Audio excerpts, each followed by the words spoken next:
It was late 2008 when I accessed YouTube for the first time. You see, a few months prior, The Dark Knight had come out in theaters. I go to YouTube, I type in Batman, type in The Dark Knight, see what comes up. Came across these fan films, the best of which being the Joker blogs. However, the second thing I searched was a character who I met in an animated short film called Hulk vs. Wolverine. This character's name was Deadpool. I fell in love with this character. I really enjoy him. I'm still head over heels for this character. I later find out he's going to be in a film in 2009 called X-Men Origins Wolverine. I'm happy about this. Played by Ryan Reynolds, good actor, not bad. Unfortunately, I would later find out that he'd be butchered in the third act, but still, first act, first 20 minutes, Ryan Reynolds does a good job, he is the character. But what gets me to that point of saying he's a good character, he fits the role, was that what really sold me on the character was what I found when I searched Deadpool on YouTube. I found some great fan content and great fan films about Deadpool. I watched them and they sold me on the character, and then after that I would read the comics, become a fan of the comics myself, and then afterwards it kind of filled the void after the disappointment of the film and kind of builds up hope for the future with this character. So as much as I love to discuss all the great fan work of Deadpool, I'm going to get to that later, but right now I'm going to focus on the most influential of the fan works. My favorite, and I would say the best, in my view of it all. These fan films are the Mgalusic ongoing fan film series. Mgalusic standing for Mike Galusic, the filmmaker, the talented young filmmaker of this fan series. This young filmmaker's greatest strength is his ability to write. He's not too shabby a director either. You can tell his directing style improves as time goes by. But again, the greatest strength of this filmmaker is his writing ability. The writing never falters, it's consistently great and consistently good for this character. He has a good voice for the character. I find this series is a good introductory point for the character. What I intend to do is commentate and review the episodes of the series, and hopefully this works. I'm going to leave a link in the description so you can go to the playlist. Give this series some views if you can do anything. Just watch it. It's a great series. You watch the episode along with me, put it on mute, or heck, just mute me and watch the episode again. Give it some views. It's a good series. Before I do, I'm going to get some thoughts out of the way real quick. The titles of this series are inspired by Joe Kelly's run on the character. Joe Kelly is very influential to the character. He basically gave him the soul. He included the tragedy and the comedy. Fabian Nicieza and Rob Liefeld created him, yes, but Joe Kelly really gave him the voice that he still has to this day. Joe Kelly loved to put these film parodies in the titles, and Mr. Mgalusic also tries to emulate that with Deadpools Day Out being the title. This was intended to be a standalone film. However, it was so popular, people kept requesting more, and we got that, so. One last thing. Mgalusic's Deadpool has just the right balance of crazy. It's not too zany and off the walls, yet it's just crazy enough in the thought process. It really works for him. You know, it's more this guy's been through a lot of crazy situations. Also, he kind of has a warped reality. Warped reality and really just a warped perception of the world, which I think works. The game also has a good balance of the zaniness and the craziness. It's not going over too much, but I'm trailing off right now. Let me center it back here. So with all that out of the way, let us delve into Deadpool's Day Out. I'm going to count you off to 3, and you press play when you're at the 0 mark, okay? Okay. 1, 2, 3. We start with a spin on the classic Heroes monologue. It's kind of a fun spin on it, a Deadpool spin, if you will. It's kind of saying, the city is, or, the spirit that's going around the city, talking about it. Just him saying, in a world where I can crush your head. A good introduction for Deadpool. And we get a hint at the destructive tendencies with the whole throwing of the Molotov cocktail at your aunt's wedding. But also, let's talk about the costume here real briefly. Good costume. It's the Lycra costume. It does improve greatly over time as Mr. Mgalusic becomes more adept in the costume modification arts. Some people have contention with the physique. It doesn't bother me. It's only noticeable in one episode to me, really, in the 4th one. But he's worked out just to make people happy. But it's a little minor, right? Because overall we get great material here. this character. And the whole Ryan Reynolds thing, you live and learn. He didn't know I was going to be in the role. Everyone's entitled to an opinion, but in retrospect, really funny. And the terrorist. Terrorist is a very, very funny reoccurring gag. He is in every episode. He's like Ted from the Joker blogs. Just, it's a funny gag. Just shoots a random citizen when he's saying, "Halt, citizen! Should you be out in this hour?" And just Devil shrugs it off. It's probably a terrorist or something. His interactions with people, especially Luke Cage, Power Man, and Iron Fist, reminds me of the Ultimate Alliance Deadpool, as does the voice a little bit. It kind of reminds me of John Kazir's Deadpool. Just kind of some of these off-putting conversations with other heroes or other characters. Basically, Deadpool making fun of them or just getting on their nerves to the point of acceptance later on.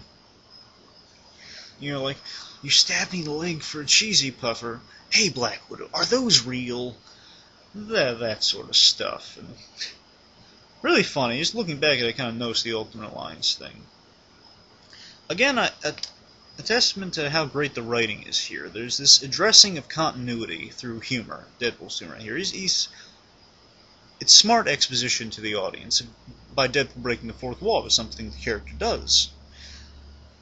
He's saying, don't you remember Heroes for Employment? He's introducing him, like, Nick Cage, did you get a tan? That sort of stuff. Nice touch, and that's Casey May as Iron Fist, who plays a great straight man for this bit coming up, which always cracks me up. Then he kind of recircles it around to say, "Yeah, we make such a good team," after pretending to be strangers to these guys to introduce them to the audience. We fought Silver Sable, made such a good team. Did you not just claim you didn't know who we were? It's fun and absurdity, and just Deadpool then saying, expositional dialogue for the audience, pointing it out. Is really funny, just really good writing, I think. It's something Deadpool would say. I can safely say now after seeing this series after reading the comics. Again, just getting to the point of annoyance that he would work, and even though Iron Fist doesn't want to work with him, you say, "Oh, well, what the heck of it. Excelsior! Where should we go first?" The slow-mo touch is just kind of that absurd reality of Deadpool's world that we're getting into. We don't know what mess we're getting into. A world with slow-mo and Office Space music. Little eye coming off the glove there. And I agree, it is really funny that we just instantly, from that they're getting ready to fight bad guys, go into a lunch break, which Deadpool does aptly point out, which is very amusing. And we see some of the early sets, which do improve over time. Just seeing the first episode again, you see the progression of it all. And that Smokey the Bear line's real funny. The whole, "Who's your master, Smokey the Bear?" "Word of advice, don't cross him." I guess the Deadpool voice here, again, kind of like Kazir's, it's not as rapid fire or energetic as Nolan North or Nate from Deadpool and Friends. However, it just kind of brings that. Mgalusic always kind of brought this scar on the outside, maybe scar on the inside of the throat quality. It also kind of brings that he's been through a lot in his past, kind of in the voice, but I think it's a nice touch. It's an interesting voice for the character. It's one of the ones I would hear in comics, even though I kind of go to Nolan North nowadays. Still pretty good voice, and kind of a really go-to impression Deadpool voice, kind of distinct. This is I like the commentator's POV. It's kind of past right now, just saying, what are these guys doing here? The reason that's night vision at nighttime is because I believe they lost the light, so they filmed at nighttime, just made it look interesting and kind of explain it away. But it's a nice solution, I gotta say. Interesting writing solution. And it gives it a different look. All green and grainy now, and there is Stiltman. In silver duct tape, but still Stiltman. Just Deadpool squaring off against these absurd villains, and he's ready for a big threat, like Hannah Montana, to quote him. But it's just Stiltman. I'm through with this. I'm breaking the fourth wall. Close the credits. End the credits now. I'm done. No, this is ridiculous. Unprofessional. And the symbol. A good symbol. Simple. Good. Deadpool's Day Out. Derek White is the terrorist.